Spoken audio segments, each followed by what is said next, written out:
Right now, people are starting to file in and get things ready for a show tonight at Underground Arts. Sitting beside me is the main attraction. Welcome to the show. I am the main attraction. No, Who's feeling a little under the weather? It's Angel Haze. Hello, how are you? I'm great. I feel under the weather. I look under the weather. I am under the weather, but I'm still here. I feel like my mom vibe kicks in. Like, are you taking Mucinex? Are you on orange juice? What are you on? I'm drinking Mucinex. I'm taking Mucinex. I'm taking Dayquil. I'm literally trying so hard to not feel or sound this way.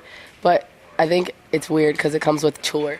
Like, I've been sick for like 4 days, so that's like 4 shows, but they've all been incredible, dude. Like, every single show has been like monstrously incredible.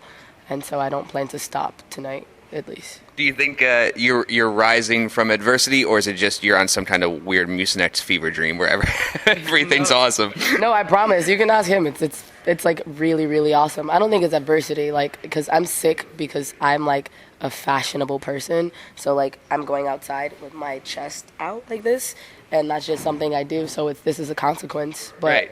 And yeah, my mom vibe kicks in. I'm like, you should put a jacket on. Take some Mucinex, wear a jacket. But to be fair to me, I've been in like so many different states in the past like few weeks, and like they all have different weather, and I'm like, okay, like I don't want to wear a sweater and this shirt in this city. It's just weird. The best compliment that I can give you about Back to the Woods is it sounds like an album that you have to do. And I think isn't that the thing about all art? Like Hemingway said that, like you have to do it. Like if it doesn't come out of you, you're just gonna die. And Back to the Woods feels like one of those. I don't know. Am I making too much of it, or is that right? No, that's actually so true. It's crazy to me because like when I think about making that record and I like listen to it now, I'm like, whoa. Like if I didn't make this, I couldn't be who I am right now. Really? I couldn't be this version of free, and like I trust myself with my art and I trust myself with my person, and I'm just daring. I go for it. And if I didn't make that one, then I wouldn't do it. You know what I mean?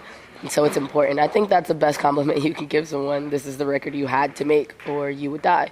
And that's the truth. Like, right. It's astounding to me because, with a lot of people, the first album comes out or whatever happens with it, and then people tend to get more polished and it gets, sleeker and shinier because more people have their hand in it. And for you, it's gotten, like, this is just so much grittier than everything was. A lot of people's hands out of it. Like, I think that for me, that is something that has to come in the long run. Because, like, I'm a type of artist that, like, I need my self-expression to come first before anything is there. Right. Like, I'm the canvas, I'm the paint, and the producer can do whatever he wants with me. But, like, I have to be consenting with it. And TK, who's back there, who did the whole record, he just gets me, dude. It's like I never have to say anything. If it's like my mood is blue or gray, he makes me a song that sounds that way, And if we need anything else, we hire our friends who play instruments like crazy, like, Carmack and like Prom Night and like all of his friends and like these crazy producers who just come in and lend. Like Carmack did some stuff on The Woods when we were in New York. He came in and he's just like, yeah, it would sound dope if you did blah, blah, blah. And that's the only thing we need. You don't need like a million producers in the room going, let me work on the bridge and you work on the verse and you work on the blah, blah, blah. I feel like only in my journey will it become an accumulative effort where I like need so many different people to make my sounds come alive because it's that futuristic. Right. Well, that's my question. Like, is there still a place, for a song like the Sia song? Like, does that still exist within Angel Haze, or has it gone? I don't think that is a real thing. The way that came about, me and Sia, was so organic. She called me one day. I had no clue she even knew who I was. And she was like, I wrote something and it's for you and I know it's for you. And I was like, cool. I happen to have been working with Greg Hurston on my album already. And so when I went in the studio, he just like played it for me and I wrote that song in 30 minutes. Like tops. We scratched it. I never recorded it again and that was it. Like, I like when things happen so organically like that. If I tried to do another version of that song, it would be whack because I would be trying. Like, we didn't try to do that shit. I saw on Twitter that you were teasing new music. Is it label music or is it mixtape music or what's happening? Oh, man. I'm doing a couple things because, like, I always have the need to create. And so, like, if I'm doing it, why aren't people hearing it? I've got, like, 2 separate projects dropping. And then, like, so one project will drop for my alter ego, Babe Ruthless. One project will drop for Rain Rose. And then the final project that drops is the Angel Haze sophomore LP. Oh, okay. Yeah, so it's like a lead up. Will we see that soon? Yes. Actually, the first one comes out, like, by the end of December, early January. And then the second one, I'm gonna wait a few months and spread that out because it's gonna be all like very croony, singy EP, you know. And so sorry, I'm just working on it, and it's crazy. I'm actually like contractually not allowed to sign a record deal right now, and so I'm waiting for like all that to be over. But like, oh my God, it's about to be wild. Yeah. I'm excited. So there's like a flood of stuff coming. I'm excited. Yeah. I mean, I never stop working, man, and like I think now I'm in a place where I'm allowed to create so freely and be who I am, and people understand that person. So like if I were to stop now, I'd be an idiot because this is all the freedom I've ever wanted. Right. It's tangible now. Right. When you say it as a sophomore album, it's interesting that you say it that way because like I understand it gets weird when you talk about mixtapes and albums and what means what, but you know, like I said, Back to the Woods is so personal that to not call that, I call know. it a project Okay. because that is an expansion of myself. You know, I spent so much time, like, I found out that I was bipolar. I had dissociative identity disorder while I was making this record. I found out so much stuff about myself that, like, working on these songs was also working on me. Like, being as honest and as stark and as, like, dark as I feel like I had to be in this record was crazy because, like, at the end of the day, I'd never done it before. Like, no matter what you've heard from me in the past, you have never heard me as honest as you've heard me on Back to the Woods. Like, it's just it. That's it. So, like, I call it a project because, like, I had to figure it out. And I had to switch gears, and I had to turn myself around, and I had to see myself for who I was. And then I put it out. And it was experimental, but everybody liked it. And I'm like, okay, now this is cool. Like, this is a place in which I want to be and exist and whatever. And now I want to make something that is a storybook me, you know? Okay. So the album is like thick, it's meaty. It's like a Harry Potter like witchcraft diary or something like that. And like I wanted to take a lot of time to paint it and to make it like what I want because I didn't get that time with my first record. I got like a deadline, which is crazy. You always have deadlines, but like I worked with people and they put me in places that I didn't want to be in. I lived in Spain for 2 months and I was like bored out of my mind and only made one song in 2 months. Like, that's crazy. It's stifling. And so I want the freedom to create it the way that I want to. And it's been happening. Look, I think you're ferocious and awesome. But as I'm reading stuff about you, like the idea of being a female MC and, you know, you're on Hot 97 debating about who the greatest female MCs are and where you fit into that. And then there's pieces with, you know, the Washington Post reviews your show and they're doing backflips to not use the word she.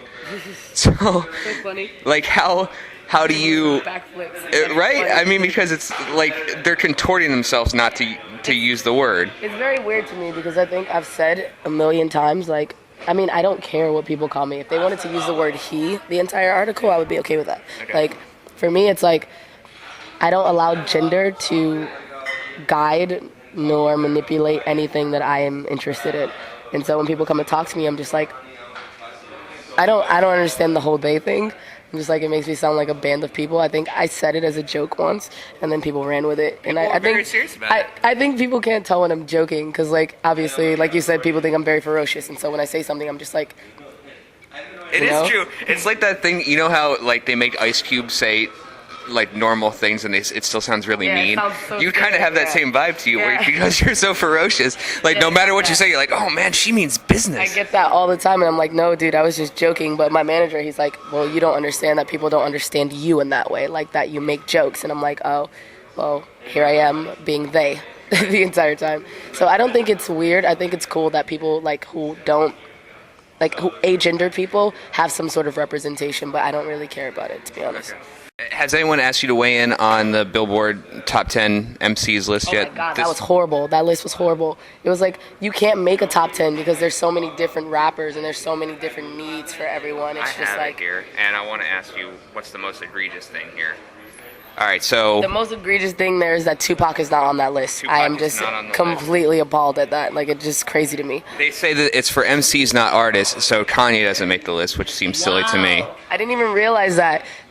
What do you mean MC's not artists? Kendrick Lamar is definitely considered an artist. Lauryn Hill is an artist because she sings and raps and writes and does all this stuff. So like, this list makes no sense. I feel like an intern maybe made this list. Who do you kick out though to put Tupac in? I kick out everybody. I'll put Tupac as 1, 2, 3, 4, and 5. Really? Yeah. Tupac will definitely be number 1 to me though. That's because I love him that much. Kanye would be like Death in the top 5. Like, but I think it comes also with generational like gaps and stuff like that. Like they think that, and we think something different because of where we grew up. Well, it's interesting. That's why you know, because your style is very East Coast, and the fact that you rank Tupac that high, like, as I grew up listening to East Coast hip hop, and I think that's why I don't appreciate Tupac as much as I probably should. Tupac because like he did more than just rap. Like he was an artist. He was a storyteller. Well, see, that's what they're saying. That's why they're saying he's not top 5 is because of his writing. It was more about his writing than his MCing. Yeah. I think Tupac has some like East Coast stuff very, very early on, and then it went all the way left, like to the west. But I think he's a dope writer and a poet. Like the feeling that's there, you can still feel it. It's palpable in his music, even though he's gone.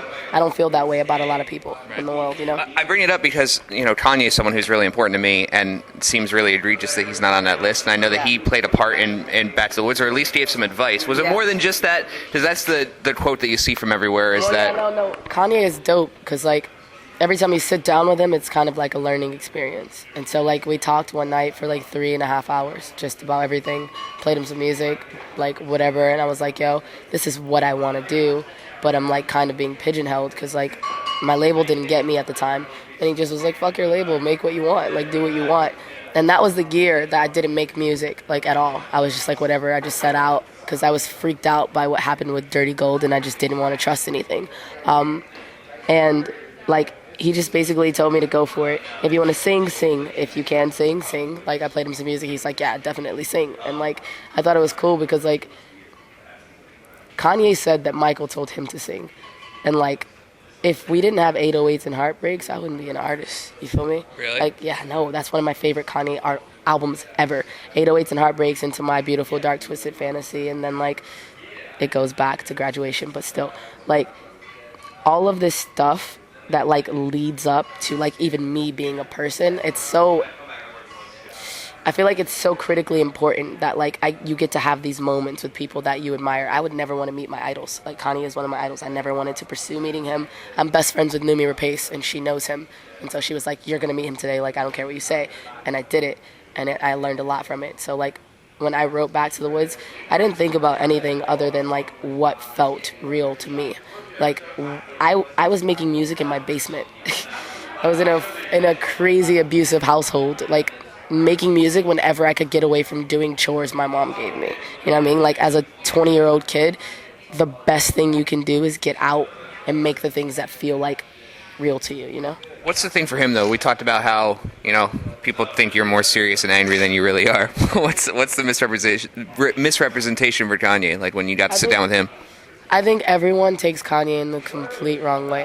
I think it's weird because, like, as an artist, like, you tend to throw tantrums because everybody's throwing stones at you, like, when you have an opinion. Kanye is, like, I don't think he's misguided at all. I think he's actually very intelligent. It's just that when it comes down to it, people see more rage than they see, like, intellect, because they see him as a child, like, almost in the media.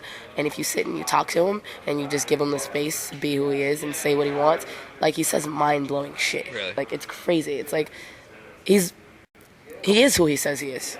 It's just that, like, if you imagine it, you always have to have one trial in your life, and you sit down and you talk to a camera and everyone goes, shut up, like, what are you talking about? Like, you're talking in circles and blah blah blah, this, that, and the third. But like, if you actually listen, he's actually saying something. So that's why I give him a go. I think he's the greatest rock star we have. Like, Greatest. Seriously. Of this day, day and age, no way. There's no more Mick Jaggers and shit. And I think people, people throw a ton of rocks at him, and as soon as he throws one back, they go, whoa, wait a minute. I think that's it. Yeah, it's like everybody wants him to say something, but then when he says something, they don't really want him to say something. So it's just like, LOL.